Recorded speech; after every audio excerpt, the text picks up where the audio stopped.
皆様こんにちは。ツートのハウスワイフのお時間が今日もやってまいりました。いかがお過ごしでしょうか。ロサンゼルス郊外パサディナシティというところからお届けしております。はい、今日もですね、引き続き旦那様のお父様お母様がまだ滞在されておりますから、その流れでネタを振っていこうという魂胆でございます。今回はですね、私初のインタビュアーとして徹子黒柳風に私質問を投げかけてみましたのね。お父様お母様とあと息子の旦那様が隣にいまして、その中でいろいろねお話を聞けたらいいかなと思いまして、この家族とはというテーマのようなそういう感じでね、一つ質問しましたら結構いっぱい返ってきまして、2、30分できればいいかなと思ったら1時間半ぐらいのお話が続きまして、これを皆様に字幕つけて私フランス語でね質問しておりますから、その上日本語字幕1時間半長えなと思って今編集してるんですけれども、縮めて30分っていうか、でも1時間見ます。皆さんそんな人んちの旦那の親の話とか興味ございますかと思って、一応お父様はアルゼンチンでお母さんフランス人でどういう出会いをされたのから始まり、いろいろ彼らのその時代背景とか何が起こったとかね、いろいろ面白いなとは思うんですけども、興味ありますかっていうね、そういう感じでちょっと戸惑っております。じゃあなぜ今こうね編集終わってからこの動画撮ればいいじゃんと思われたと思うんですけれども、ですね、この前ファームに行った時にね、ジャバボチカっていうジャボチカバだ、ブラジルのなんかすごい実がなってるこの感じの映像の、そしたら旦那様がこの前持ってきてくださいまして、ジャボチカバね、でこんな感じでブドウのようなそんな感じで私ちょっと味見させていただきます。でもうすでにしてるんだけど一応レビューとして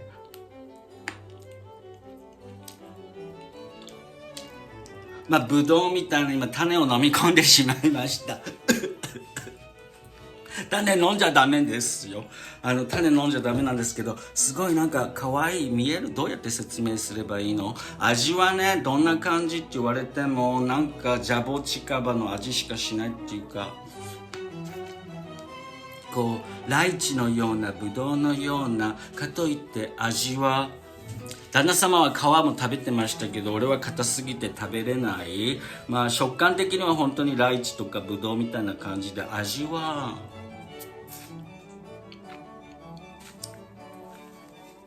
種、汚いけど見ますか？種です。汚くないです。私のただ唾液がついているだけで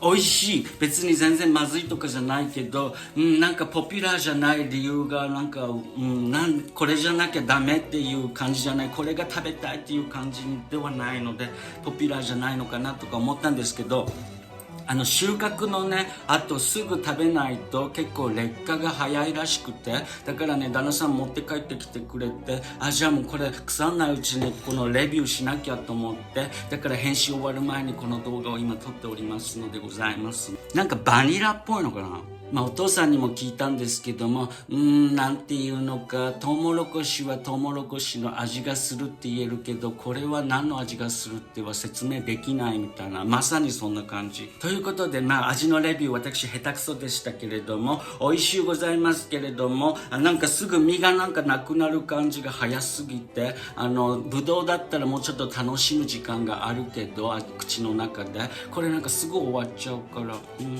はい、ということで前置きがとっても長くなってしまいましたが、これから私そのインタビュー動画をね結局何分ぐらいにしてしまったのかわからないんですけども、途中で飽きてしまわれるかもしれない。字幕読むの大変だし、なんか作業しながら聞けないし、ちゃんとここにね何十分もいなきゃいけないの辛いなと思われちゃうかもしれないけど、最後まで見ていただけたら嬉しいございます。後で戻ってまいります。あとたら See you later. Bonsoir. Bonsoir tout le monde. La caméra est là. La caméra a commencé. Bon, ben, je vous présente mon beau famille Rodolfo et Anne et mon chéri qui s'appelle Tristan Des. Tristan, yoroshiku. Nice to meet you. Hajimemashite. Hajimemashite. Welcome. This is Mate. C'est Mate de culture argentin. Surtout argentin. Argentin. Alors, quelle est la première question, monsieur Takemura? Hi, comment vous vous êtes rencontrés? Ça c'est cute. À Buenos Aires, À Buenos Aires. en Argentine. Argentin, c'était quand? J'ai En rencontré 1979, 79. je suis allée en Argentine Oui. et quand je suis descendue de l'avion, le premier Argentin que j'ai rencontré, c'était Rodolfo. Wow. Et pourquoi il est venu te chercher? C'était quoi l'histoire? Comment vous vous êtes rencontrés? Il est allé chercher un Français en Argentine. Ah oui. Les pauvres.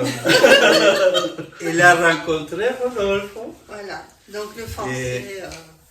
Les Français, c'est du passé, du coup. Et C'était puis son on s'est rencontrés, ça a été une belle rencontre, très forte. Et Mais ce qu'il faut expliquer, c'est on que s'est- Anne avait donc une connaissance qu'elle allait retrouver en Argentine, qui cette connaissance vivait dans le même appartement que Rodolfo. Voilà, Et ils on étaient très partage. amis, si je me trompe pas. Et Voilà. du coup, cet ami a envoyé son ami Rodolfo chercher Anne à l'aéroport. Voilà. Et m'en occupé parce qu'il était très occupé avec d'autres femmes. Alors il m'a dit occupe-toi bien de Anne parce Il s'est que très moi bien j'ai- occupé, vraiment. Et j'ai mis les paquets, j'ai vraiment. Ça, c'est le cas de le dire. Kawaii. Combien de mois tu restais pour le premier? Je venais pour un mois. Un mois. Ok. Et après, 3 mois après, Rodolfo est venu en France pour faire Wow. des concerts. Ah, Et à ok. chaque fois, il venait avec cette relation commune. Ah ok, Donc, t'as il déjà venait chez voyagé? moi. C'est-à-dire, Sauf qu'Anne m'avait invité à venir chez elle. Ok. et donc, euh, quand je venais en Argentine, je venais chez Rodolfo. Et quand il venait en France, il venait chez moi. Kawaii. Voilà. Et donc, à force de. Mais au se départ, vous rencontrer, étiez amis. Oui. Voilà. Ah oui. Très bons amis. Très Très bons amis. Excellents amis. Platonique là. Il m'a accueilli Surtout, avec des fleurs. Surtout, on riait beaucoup. C'était une période où on s'amusait, je lui faisais découvrir Buenos Aires, on allait à des concerts, à des manifestations, expositions. J'ai été tout bien ça, mais- reçue par les Argentins qu'il connaissait et Mm. j'ai fait plusieurs expositions comme ça. Du jour au lendemain, je faisais du nu masculin à l'époque. Et donc, on était logés dans un tout petit appartement et je faisais des très grands tableaux. Alors, on allait dans le parc en face pour voir les tableaux en entier. Et j'ai fait 2 ou 3 expositions à Buenos Aires en un mois, ce qui fait que j'ai fait 20 tableaux, ou je sais pas, très vite. Wow. J'ai dessiné plein de choses. Sur les draps, je prenais leurs draps de lit. Les et vieux je- draps. Ah oui, t'as déjà posté dessus. C'est les premiers dessins oui, de nu masculin, ce que je faisais en Oui. 79, 77 déjà. Toi, t'as déjà commencé déjà à l'époque. T'as Oui, dû il était Ah, un moi, grand j'ai joué guitariste. beaucoup déjà. depuis quand? J'étais même professeur au conservatoire de Buenos Aires. Ah ok. J'avais 24 ans, Ok, mais j'avais déjà j'étudie la guitare depuis que je suis tout petit. Il y avait mon grand-père espagnol Ok. qui est arrivé en Argentine quand il avait 1 an dans un bateau avec toute sa famille Ok. venant d'Espagne, d'Andalousie. Ok. Et lui, il a été guitariste Ok. et c'était un homme très charmant qui jouait dans les fêtes. Il Il chantait, il avait beaucoup de succès avec sa musique. Il était un très bel homme, un Avec les andalou, femmes, un très beau garçon qui a eu beaucoup de succès. s'appelait Il comment? s'appelait exactement comme moi. Rodolfo. Rodolfo Manuel. Ah wow. Ah wow. Ce qui fait que le papa de Rodolfo s'est élevé un peu tout seul et il a fait l'école militaire et il travaillait dans l'armée, dans l'aviation. Il a été élevé par une tante qui a été ma vraie grand-mère et qui était la voisine de la maman de ma mère. Ça fait que mes parents se sont connus quand ils avaient 12 ans. Ils étaient très jeunes et ils étaient voisins et ils se sont de suite aimés. Ils se sont fiancés à 15 ans, ils se sont Ce qui est beau dans leur couple, c'est qu'ils étaient amoureux. C'était pas un couple arrangé, ou c'était pas à 15 ans, ils savaient déjà qu'ils avaient envie d'être ensemble et ils avaient déjà vécu un peu une partie de leur histoire. Mon père est parti faire l'armée C'est un quand couple qui s'aimait beaucoup depuis le début. il avait 13-14 ans. Il est allé faire l'armée et il est revenu à 17 ans avec un uniforme. Flambant. Ma mère, elle a craqué immédiatement. Donc, Ils sont assez précoces dans les engagements. Et Adolescence, enceinte, son père. assez tôt. c'est une culture très italienne. Même très aujourd'hui. espagnole. Ça a évolué. Oui, ils fêtent toujours les 15 ans de la fille, c'est une fête comme un mariage. Mais Parce que les comme elle a considérables 15 ans, elle est aussi. prête à être fiancée pour les Argentins. Mais pour les 15 ans, autrement, les 80% des Argentines font Symbolique. une énorme fête Déjà. avec des centaines d'invités, Comme toute on la a dit la classe. Mexicain. Pareil. Oui. Et C'est l'idée de tu es une femme prête pour devenir une mère, pour devenir une femme pour se mariée, pour fiancer. te fiancer. Tu te présentes à la société comme une femme prête.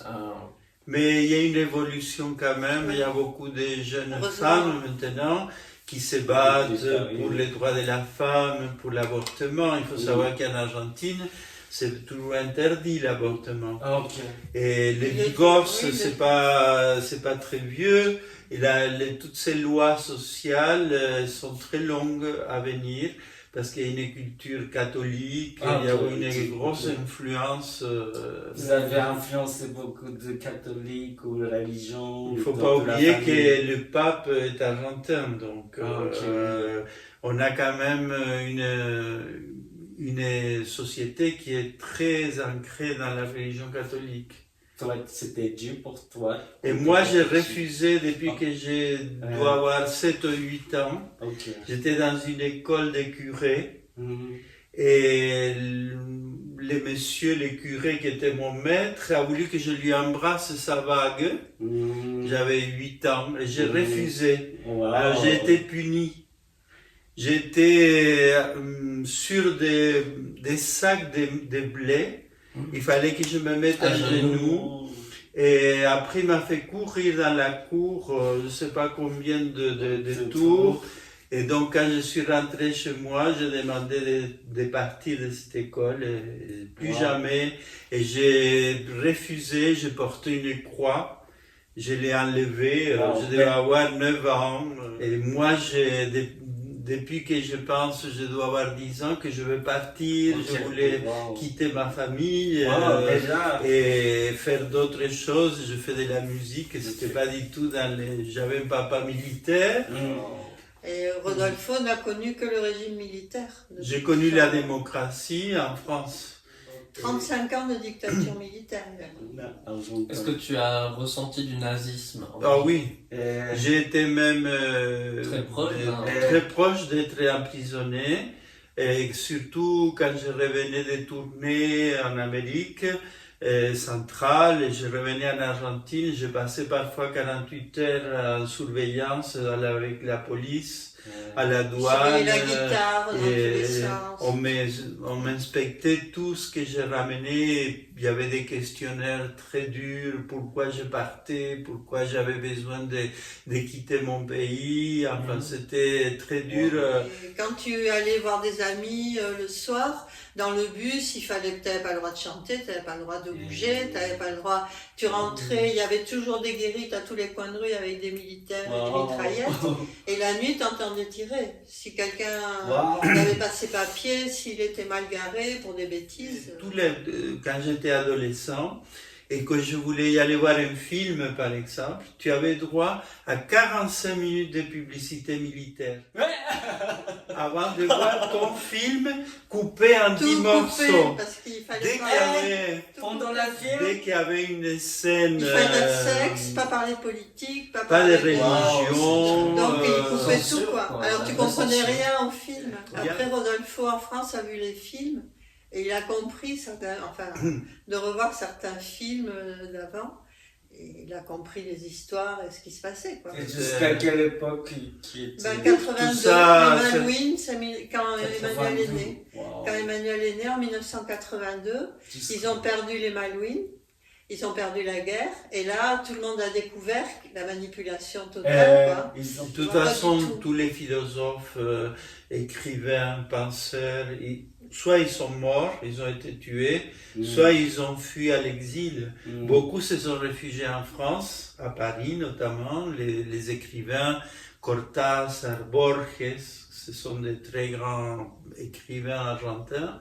Ça veut dire que France c'était très friendly. Ah mais toujours, Dans la vie. France c'est un pays Pour l'argent, donc, d'accueil pour pour l'argent. tous les pays d'Amérique latine. Les Chiliens, il y a beaucoup de Chiliens, il y a beaucoup d'Argentins. Ils sont jamais retournés vivre dans leur pays vraiment. Le Rodolfo du Pérou, on a hésité à rester vivre en Argentine. Ah ok. Mais tous les deux artistes, la vie avec les militaires c'était impossible. Déjà ces expositions de nus masculins, je ne sais pas comment elles sont passées comme ça quoi, parce que c'est pas simple de faire c'était risqué, c'était Ok, très ah, risqué. risqué. On a vite décidé de partir en France. Ok. C'était beaucoup plus. En France, il y avait tellement de possibilités. T'as retourné ta famille ou t'as emmené... Ma Toi- famille, Oui. c'était pas une aide particulière. Toi, t'étais aussi très croyant, famille de croyants. Ah oui, ma famille, oui. Moi, j'ai fait 11 ans chez les Ursulines, à l'école. Depuis l'âge de 3 ans, on m'a C'est mis l'école dans des bonnes sœurs, les dans Ursulines. les collèges de Donc ça bonnes sœurs. ressemble un peu l'idée. Mais Oui, dès c'est que ça. j'ai quitté les bonnes sœurs, c'était pour aller au lycée à 14 ans. Ce qui nous J'ai arrêté la ressemble, religion en c'est le même temps. fait qu'on a refusé On a très refusé. vite, très Oui, jeune, tout le monde. l'éducation de nos familles. Mais Et moi, en plus, j'étais une fille. Donc, les filles, elles doivent faire comme ça, elles n'ont Oui. pas le droit de ça. Toi aussi, t'as deux frères et sœurs. J'étais l'aînée Ok. et j'ai des frères et sœurs, oui, on est 4. Mais ça n'a jamais été vraiment ma famille. C'est-à-dire qu'à partir du moment où je suis partie faire des études à Bordeaux, à 18 ans, T'as quitté. c'était comme si on me libérait de prison. J'oublierai jamais ce sentiment, tu vois, du train qui est parti de Pau. J'allais enfin vivre à Bordeaux, étudier et vivre toute seule. Parce que là, je connaissais personne, tu vois. C'était vraiment... Ils ont pas- C'est l'exemple total de la famille que j'avais. vous savez, je suis parti avec une valise. Et pour eux, l'effet que je quitte la famille, Tu les c'était abandonnais. la mort. J'étais abandonné par mes parents, alors que j'étais très jeune, mais j'étais tellement heureux de partir. Mes professeurs de musique m'ont beaucoup aidé. Et tu es parti avec justement cette rencontre de tes professeurs. Voilà, c'est grâce À à la rencontre que je fais de celles qui ont été mon menteur, mon guide après pour la musique. Et ils étaient comme des parents. Pour 2 ans de silence, j'ai dit, je fais un concert, si vous voulez venir me voir, j'aimerais bien que vous veniez me voir. Voilà, c'est comme ça que ma mère a renoué avec moi 2 ans plus tard. Ça a été un peu la même histoire quand on a quitté l'Argentine, des années... Ils n'étaient pas contents du tout qu'on se marie, qu'on s'en aille. Ils sont jamais venus à Bordeaux me voir. Et après, au bout de 2 ans, 3 ans, j'ai reçu une lettre de ma mère qui me disait que j'étais plus sa fille. Parce qu'elle avait entendu dire tellement de choses sur moi que... Alors moi, Quand t'avais quel âge? J'avais 22 ans ou quelque chose comme ça. Après, je me suis... Tu sais, tu te dis, oh, elle dit ça, c'est une provocation. Provocation, je sais pas quoi. Mais moi, j'ai eu une vie, j'étais très libre, la liberté, c'était génial, mais j'étais très sur la défensive, c'est-à-dire on ne pouvait pas m'embêter comme ça. Une fille toute seule qui se débrouille, enfin, chien qui me plaisait. Et je me rappelle, je faisais tout le voyage assise par terre près de la porte sur mon carton dessin avec le chien à côté, tu vois. Wow. C'était vraiment l'époque où des hippies, où je vivais je faisais beaucoup de stop, je menais la vie que je voulais, j'ai fait des études en 70. Donc il y avait beaucoup de changements, si tu veux, dans la société, mais quand je suis arrivée à l'école d'architecture, il y avait 3 filles et 350 garçons. Donc on était les bêtes curieuses, les choses rares, et bon. J'imagine la misogynie ambiante. Voilà. Alors moi je me suis battue avec eux, après je suis allée au C'était Beaux-Arts. dur. Ah oui, très dur. Et c'est pour ça que t'as un peu arrêté aussi, non? Ah oui, pour que j'ai pas mes notes, parce que j'avais des bonnes notes. Alors, ça c'était pire. J'aurais été nulle. Jalousie. Ah ben oui, là, quand Jalousie ça d'une marchait, c'était encore plus dur. C'est ouf. Wow. Et j'avais une copine qui était aussi avec moi en architecture. Elle n'avait pas de problème, elle n'avait pas des super notes, donc on l'embêtait pas, quoi. Je le dis parfois à mes élèves maintenant, ou à des gens qui se plaignent parfois de la misogynie, tout ça. Je leur dis, mais vous vous rendez pas compte de l'évolution qu'il y a eu en 50 ans? C'est impressionnant. Moi, j'ai connu une époque où la femme, elle était rien. Elle avait le droit de vote que depuis 20 ans, donc c'est comme ça. Enfin, c'est inimaginable. Et la France, après, qu'on a connu avec Rodolfo, quand on s'est installé, moi, je trouvais que c'était une époque où tu pouvais créer le métier que tu voulais, créer ta galerie, ton endroit. C'est l'époque Mitterrand. L'époque Mitterrand, on avait... L'arrivée du socialisme. On a pu acheter notre maison parce qu'on n'avait pas beaucoup d'argent, on avait des prêts pour ça. On a eu beaucoup d'aide. C'était une belle époque, oui. Pour la culture, pour monter une famille, on était bien aidés. Moi j'étais étranger et pourtant j'ai jamais ressenti un refus de la part des Français. J'étais très bien aidé, accueilli parce que j'apportais sûrement aussi quelque chose, la musique, mon savoir. À Bordeaux, il n'y avait pas de bon guitariste. Il avait Travail, une place à prendre, il n'y avait personne en guitare. C'était facile. Au bout de 3 mois, j'avais déjà du travail. J'avais fait une télé, la radio, la télé régionale. Et du coup, j'avais joué un morceau et ça m'a amené plein de gens qui voulaient travailler avec moi. Alors, c'était pas tellement des élèves, c'était des profs qui étaient un peu perdus à Bordeaux. Il n'y avait pas de classe de guitare au conservatoire encore, à Bordeaux à l'époque. Pardon, quand j'ai fini mes études, j'ai trouvé un local que j'ai loué, qui faisait atelier et galerie, et c'était comme une boutique. Voilà. Donc les gens venaient, et tous les mercredis soirs, on faisait une soirée, il y avait une cave voûtée, on faisait des concerts, des soirées guitare surtout. Et pour tous les vernissages, on invitait des artistes, des musiciens à venir jouer, dont Drobinski, c'était un russe qui arrivait là. On faisait des fêtes de fin d'année, les parents construisaient la scène, on participait, tout le monde participait, enfin, il y avait quand même ce côté participatif, solidaire. Après, moi en peinture, j'ai aimé tout peindre. J'ai pas fait que mes tableaux, j'adore faire mes tableaux comme j'ai envie. J'ai fait beaucoup de choses sur commande. Pour vivre au début, j'ai fait beaucoup de lettres. Peinture de lettres. Sur les vitrines, sur les parce qu'à l'époque, le peintre peignait toutes les lettres, toutes les pubs, tout ça, c'est sur les camions, sur les bus. J'ai fait aussi beaucoup de restauration de tableaux. J'adore aussi peindre des murs, faire des peintures murales, des trompe-l'œil sur les murs, sur les maisons. Tu veux, tout ce qui est peint, tout m'intéresse en peinture.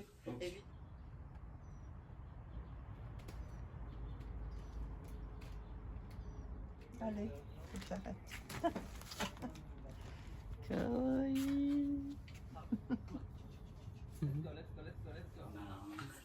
Très différent de caractère, personnage. Ça n'a pas été... Bien sûr. Ça a été un vrai plaisir. On voulait nos enfants. Au contraire, ça a été très facile. Nos enfants, ils ont suivi tout notre parcours artistique. Ils ont été intégrés depuis tout petit aux concerts, aux spectacles qu'on proposait. ils ont chanté avec nous, ils allaient aux expos, ils ont peint tous, ils ont fait tous de la musique, sans un objectif précis, mais Tristan, par exemple, il a fait du violoncelle, il a joué la flûte des Andes, ensuite il est venu chanter dans mes chorales, il a peint avec Cannes. Non, ça a été très facile, au contraire. Comparez-vous ce que vous avez eu, votre famille et votre enfance. Ah oui. Vous n'avez pas envie, parce qu'il y a des gens, beaucoup de familles qui ont grandi un peu maltraitées ou abusées, qu'ils ont une famille, un peu ils vont répéter la même chose qu'ils ont eu quand ils allaient pas. Non, ça n'a pas été notre cas, mais on n'était pas du tout pareil que nos familles. Oui, on était différents. Ça a été très naturel aussi, on s'est mariés et très vite on a fait les enfants alors qu'on avait des vies très artistiques. Anne, il a mené sa vie avec des amis qui étaient plutôt intéressés par sa peinture, tout ça. Moi, je faisais des concerts un peu partout, j'ai dû arrêter de bouger pour pouvoir fonder la famille. Mais on l'a fait avec plaisir. Et du coup, les gens qu'on connaissait nous ont abandonnés. C'était pas la même, l'environnement qu'on avait a complètement changé. Quand tu vas à une réunion ou à un vernissage et que tu portes ton enfant dans les bras, les gens disent c'est pas un vrai artiste, il a un enfant. Enfin, il y avait un tas de principes comme ça qui ont été, qui ont choqué les gens. Et du coup, on a reconstruit une vie autour de nos enfants parce que ça a été un principe. Si on faisait un voyage, on y allait tous. Si on y allait si on allait manger chez des amis, on y allait avec les enfants. Si on allait au restaurant, on y allait avec les enfants. À l'époque, c'était très mal vu. Il n'y avait pas de restaurant pour les enfants. Voilà. Tes parents, ils ont ouvert la porte aussi. On a eu les enfants, ils ont ouvert la porte plus facilement. Mais avant, non, on a passé 4 ans sans les voir. Du tout, il y a du reste. Moi, je connaissais personne. Wow, je me marié, j'avais la famille qui tout d'un coup avait eu un geste d'affection, de nous accueillir, de nous marier, tout ça, mais ça n'a pas duré longtemps. Toutes les familles très différentes, c'est bien sûr, mais vous êtes très proches. Comparé à ma famille, on sait, France, il y a beaucoup de divorces, la famille, il y a beaucoup de communiqués, téléphone presque toutes les semaines, vous parlez des détails. C'est quoi le thème de parler Mais la vie est pleine de surprises, de choses à se raconter. Tu m'as demandé comment ça va ton père, mais oui, ça va, je me l'ai appelé il y a 5 mois, 3 mois. Je parle avec ma soeur, mais mes amis ne se parlent pas. Si Tristan ne nous appelle pas pendant ce temps, c'est impossible. C'est impossible parce qu'on a composé notre vie comme ça. Et puis, même s'il n'appelle pas d'une semaine, je me dis, oh, il n'est pas arrivé quelque chose. C'est bizarre. Il y a une semaine, ça limite. Il est malade. Ou qu'on s'écrive pas pendant une semaine, c'est bizarre. Mais il y a toujours des problèmes, des drames qui arrivent chez les uns, chez les autres. Oui, chacun. Et on a tous nos défauts, nos façons d'être, mais c'est... Mais sûr qu'on a construit avec eux, je sais pas, sans eux, ça serait très vide. Donc c'est normal qu'on essaye d'avoir toujours un contact, de partager, on s'entend bien. S'il y a des conflits, on essaie de les résoudre.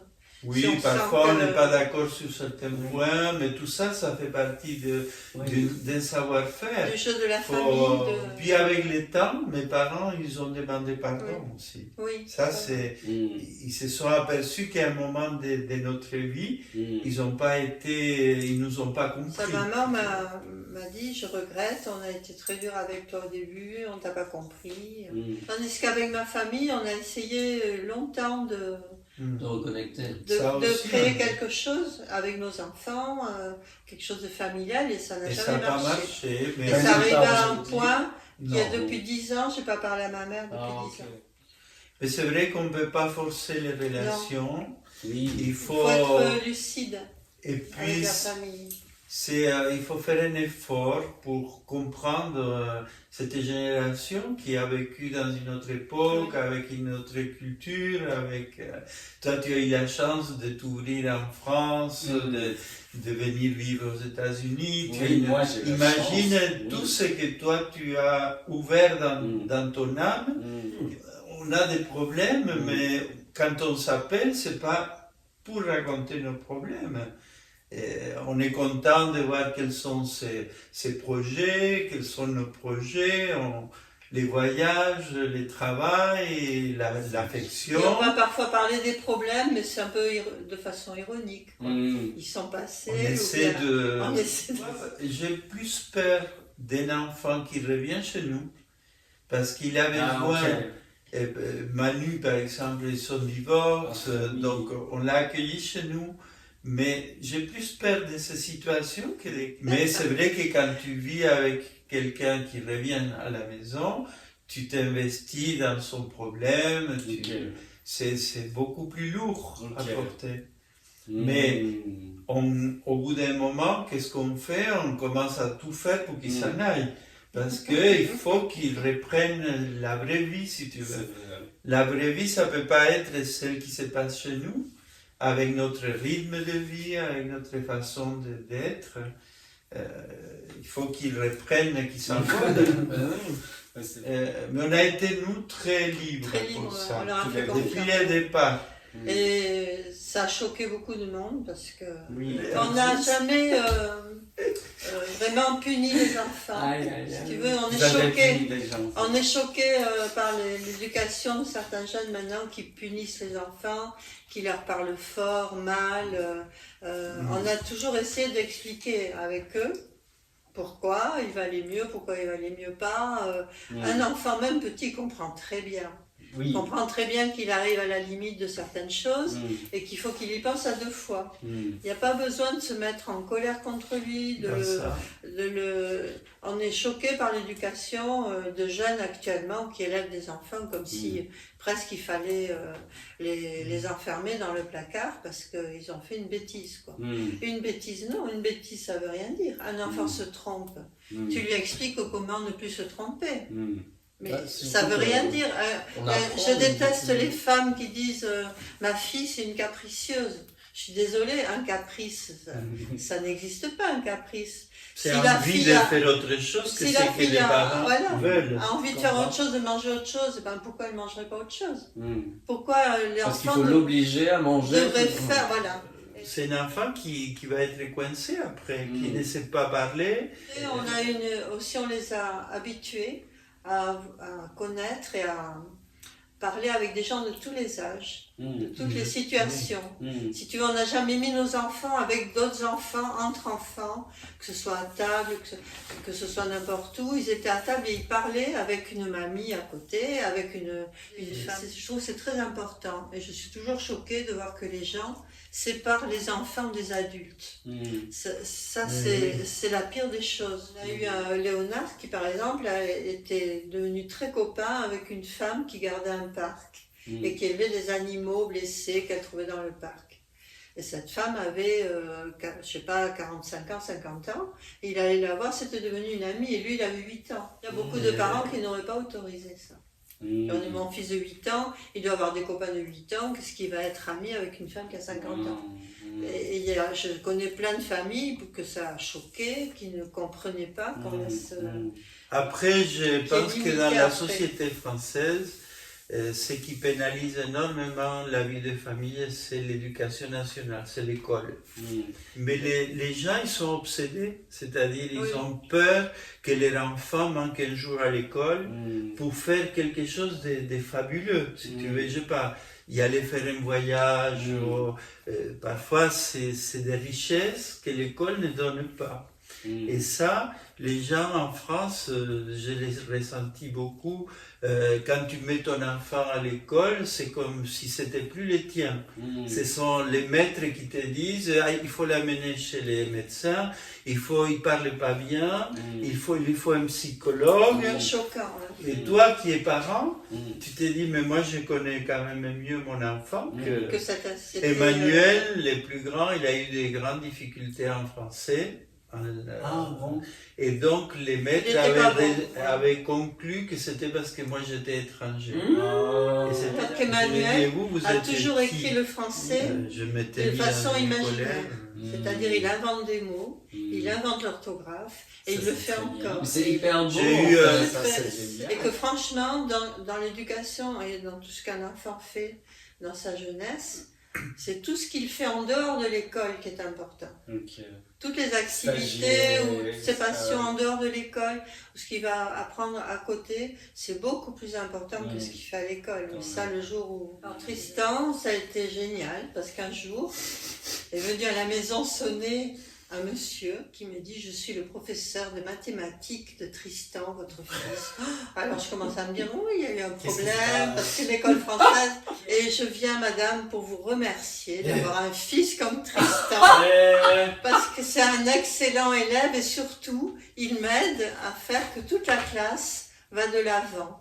C'est la première fois que j'ai un élève qui m'aide comme ça. Je voulais vous le dire et je voulais vous remercier. Wow. Une prof de français, je pense aussi, qui m'a attrapé dans la rue pour me dire comment va Tristan? I was very good student. Et tu as eu de la chance de les rencontrer. Merci. Merci de votre création. Alors, comment vous êtes-vous rencontrés?